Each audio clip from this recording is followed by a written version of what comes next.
Earth signs, tignan po natin kung ano ang mensahe para sa iyo ngayong araw. Keep in mind po na ito ay general reading lamang, so hindi po lahat ay makaka-relate. So be open-minded. Sa mga hindi pa po nakasubscribe dito sa ating channel, please subscribe na po kayo and palike na din po ng ating video. At sa mga nice po mag-avail ng ating private readings, ng ating Evil Eye Amulet, ng ating QR's Bracelet, makikita nyo po yung link sa description box. Tarot Intentions by Aliana Ray. So we have Coffin. Endings, bring new beginnings, growth, change, liberation, transition. So may mga pagbabago po sa buhay po ninyo. Some of you, pwedeng ngayon, di nyo na-appreciate yung mga pagbabago na to kasi pwedeng dumaraan pa yung iba sa inyo sa dark night of the soul. Na-awaken pa lang yung iba sa inyo. Kaya medyo magulo pa yung mga nangyayari sa buhay ninyo. But after this one, after yung malagpasan to, makikita nyo po at ma-appreciate niyo na, kaya pala siya nangyari. Kaya pala nangyari yung bagay na yon. So kung dumadaan po kayo ngayon sa isang mabigat na sitwasyon, tanongin nyo lang po yung inyong sarili. Ano ba yung tinuturo nung sitwasyon na to sa akin? Yung iba sa inyo, pwedeng makalma kayo pag habang tinatanong nyo yun sa inyong sarili.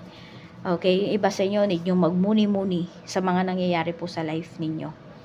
So yun, tanong nyo sa sarili nyo, ano kaya yung binibigay na lesson sa akin ng bagay na to? Ano yung tinuturo sa akin ito? Or kunwari, may isang tao sa'yo dito na nagkagalit ba sa'yo? Or ano ba yung sinasabi sa'yo ng tao na yun? Tanongin mo, ano yung tinuturo sa akin ng tao na yun? Pwedeng tinuturuan ka ng tao na yun na huwag kang maging ganun sa ibang tao.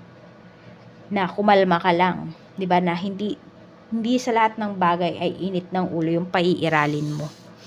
So tingnan po natin ano pa yung mensahe.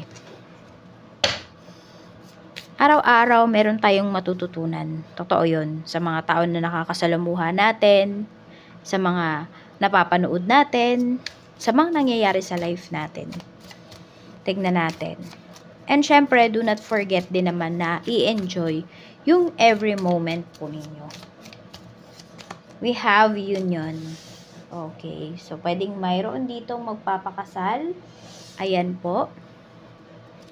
Tignan natin ano pa yung mensahe. Tignan natin yung isang tao na to na pwedeng hindi mo na siya nakakausap or hindi mo na siya nakakausap ng masinsinan. Tignan natin ano ba yung gusto niyang sabihin sa'yo. Hindi ko alam kung may renewals of vow yung iba po sa inyo dito. Magpapakasal or magpapakasal ulit. I never experienced this intense connection before. So, marami po sa inyo, earth signs, ang ka-deal ninyo is twin flame po ninyo. Very intense yung energies between sa inyong dalawa. Kaya lang, pwedeng yung iba po sa inyo ay hindi nyo na nakakausap yung taong to, pero nararamdaman nyo pa rin yung energy niya. Basta parang hindi pa rin talaga mawala sa isipan at sa puso ninyo yung taong to, kung sino man to, na pwedeng hindi nyo na nga po talaga nakakausap. Tignan natin ano pa ba yung mga pwedeng mangyari sa'yo ngayong araw na ito. Ano pa po yung mga bagay na pwedeng mangyari kay Earth Signs, Spirit Guide ngayong araw.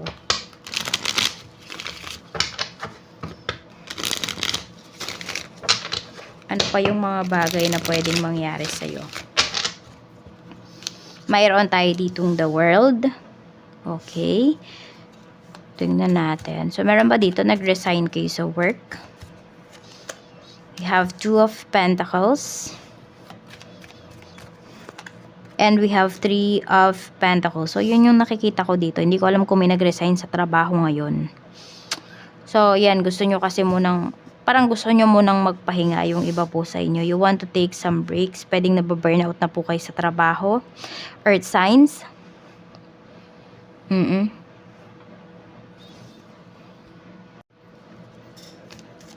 Tignan natin ano pa yung mensahe para sa'yo pagdating naman sa iyong family. Family sa bahay. Tignan natin. We have King of Swords.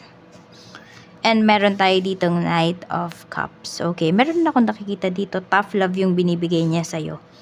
Maaring you feel na parang hindi ka belong sa bahay, hindi ka paborito, earth signs, yung iba sa inyo nakakaramdam kayo ng ganyan. Parang yung isang kapatid mo na lang lagi yung pinapaboran ng parents mo.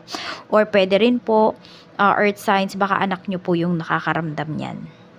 Tignan nyo rin po. Okay, tingnan natin. Ano pa yung mensahe? We have the Fool. Meron nga talaga ako nakikita dito na naglilihim. Ayan po, family members na naglilihim. Pwedeng naglilihim siya sa mga pinupuntahan niya. Ayan din niya sinasabi sa inyo, nagpupunta siya sa mga ganitong lugar. So, nagiging malayo ba yung loob? Yun kasi yung nakikita ko dito. So, kung kayo po yung magulang, try to reach out po sa inyong mga anak. Oo. Tingnan natin kasi more on naglilihim na sila. Four of Cups. Pagdating naman po sa mga taong makakasalumuha mo ngayong araw, we have the Hierophant. Okay, so more on routine. So pwedeng yung mga taong to araw-araw nakikita mo sila araw-araw na parang ganun lagi yung ginagawa nila. So yung iba po sa inyo napapaisip kayo, hindi kaya sila nagsasawa sa kanilang mga ginagawa. Yan. So, yung iba sa inyo, earth signs, ma-appreciate nyo lang siguro yan or mararamdaman nyo lang kung ano ba yung nararamdaman nila if para-parehas na yung ginagawa mo araw-araw. Ayan. Tingnan natin, pagdating naman sa love life mo, we have 3 of Swords.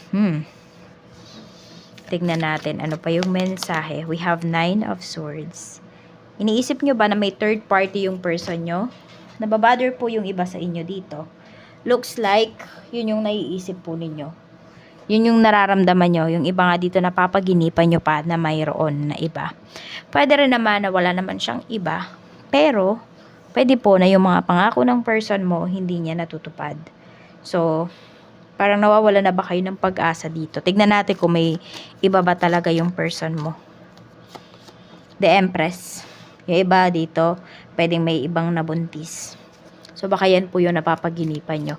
Yung iba naman sa inyo, kung kayo naman yung buntis dito, baka naman po, yan, kasi may mga babae din, mas maraming ang babae na nanonood dito sa atin eh. So, pwede rin naman na, kaya po kayo nag-overthink. Ibig sabihin, emotional lang po kayo, hormones lang. 10 of Swords, pero meron talaga na pinapakita. So, it's for you to find out. Pwede kang maghanap ng ebidensya. Yun yung kailangan mong gawin. Actually, for betrayal yung nandito. So, pwedeng paulit-ulit na lang yung person mo. Kung wala ngang iba, pwedeng paulit-ulit na lang yan nangangako. Pero lagi pa rin napapako yung mga pangako niya. Tingnan natin ano pa yung mensahe pagdating naman po sa kaperahan. We have 5 of Wands. The Devil. Okay, meron dito pwedeng pera po ang inyong pinag-aawayan. 6 of Cups. May sinisingil ka ba dito? Could be a family member. Ayan, could be a family member yung sinisingil mo. Earth signs. Pwedeng matagal na din tong utang sa'yo. Pero hindi pa rin nababayaran. Lagi lang nangangako. So, nasa sa'yo kung sisingilin mo pa ba to or hindi na. Kasi nakikita ko dito every time na sinisigil mo yung taong to, ang dami-dami niyang sinasabi sa'yo. Alam mo yung nasa kanya na nga yung pera mo na i-evil eye ka pa. Or ini-evil eye ka pa nung taong to. Kaya tignan mo rin kung hahayaan mo na lang ba, ililet go mo na lang yung inutang niya sa'yo. Kasi nakikita ko dito, papahirapan ka niya talaga. Tignan natin ano pa yung mensahe. Medyo hindi ganun kaganda yung kaperahan po ninyo ngayon. Yung iba din naman sa inyo, pwedeng marami po kayong bayarin. Yan. Hindi ko alam kung marami kayong loans at yan yung nagpapahirap po sa inyo. 6 of Wands, pagdating naman sa work. At meron tayo ditong 4 of Wands. So, ayan naman po, pinapakita naman dito na karamihan po sa inyo, earth signs ay matatag po yung inyong trabaho. At pinagkakatiwalaan po talaga kayo dito. Alam mo yung parang isa ka na sa haligi ng trabaho po ninyo. Or sabihin natin, baka ikaw yung sumasalo dito sa mga katrabaho mo. So, we have 6 of Wands. There's promotion. Pwedeng there's salary increase.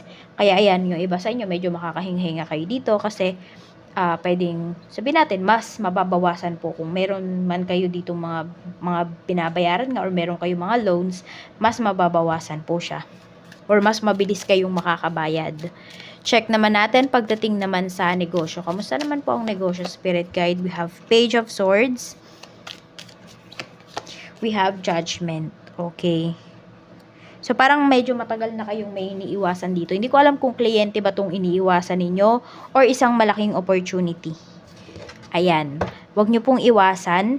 Pero maging curious kayo doon sa doon sa ino-offer sa inyo na to or yung opportunity na to.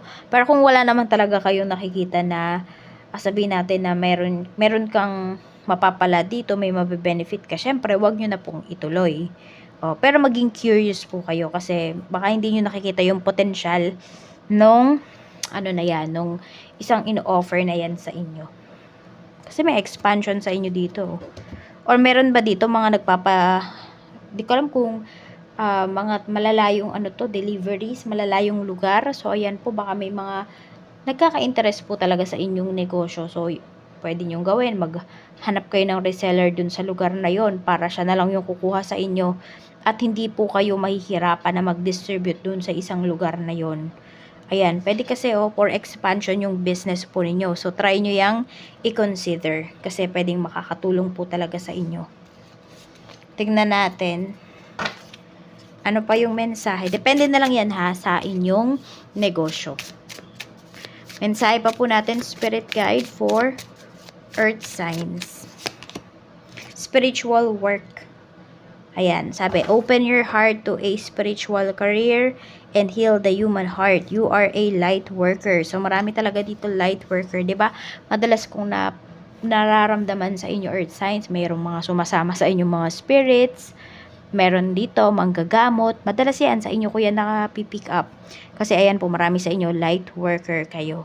Kaya, meron kayo talaga ditong magagawa sa mundo. You will awaken many hearts and many people. Ito po yung inyong lucky numbers. 7, 38, 41, 56, 50, and 32. Maraming salamat po sa walang sawang pagsuporta ninyo dito sa aking channel. Ingat po kayo always. More blessings to come.